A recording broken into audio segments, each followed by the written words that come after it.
We're back at 8:15 now, and this morning as Puerto Rico works to rebuild following Hurricane Fiona, relief is being sent to the island and work is being done on the ground to get people the help that they need.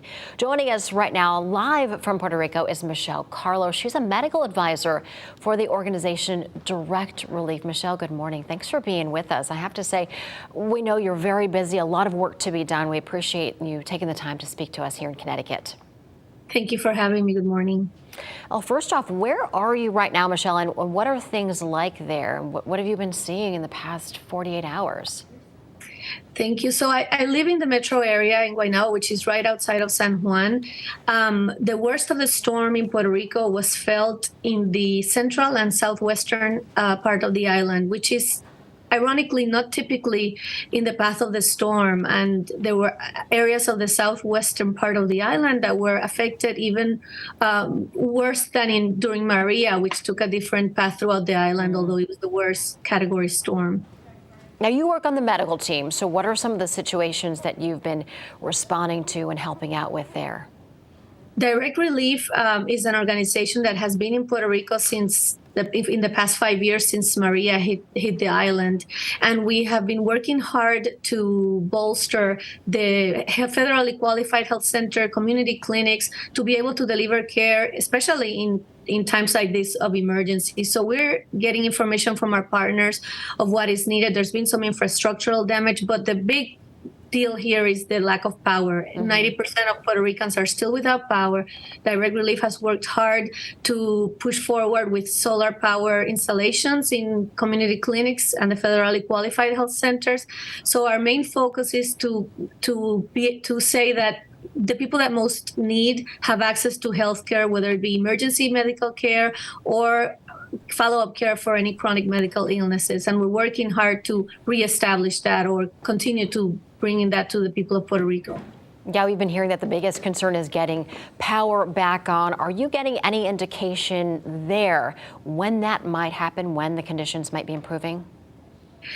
There's still a quite significant rain, especially in that southern part of the island. So the power company reported that they were having a hard time getting to the lines to be able to be fixed.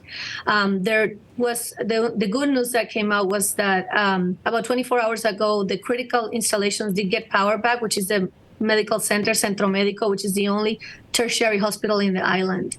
But there's still, most people do not have power, and that creates major problems for a lot of people for many reasons. And we're hoping that the company that is in charge of the power company that is in charge will get to it soon.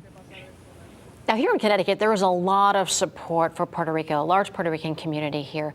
And a lot of people are watching. They're heartbroken. They want to do what they can. What can they do from here to help? The most important thing is to remember that there are 3.2 million U.S. American citizens in Puerto Rico, and we hope that relief is delivered to the island as it would be for any state in the mainland USA.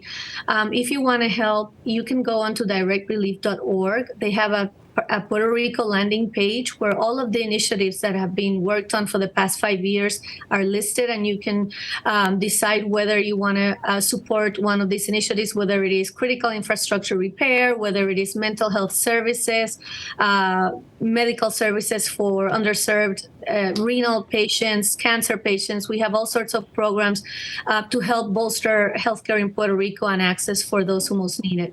Now, Michelle, we're running out of time, but I want to mention Direct Relief is becoming a hub there in Puerto Rico to help out other islands in the Caribbean, so then you can branch out and continue to help beyond Puerto Rico. That's right. We're ready to help not only here in our island, but any neighboring islands or regions that need our help during times of disaster. And we have warehouse and personal capability to do so. We're ready. All right, Michelle, thanks so much for taking the time to talk to us. We do appreciate it. And of course, our thoughts and our energy, sending that out to you as you continue the work there in Puerto Rico. Thank you so much. Stay safe. Appreciate it.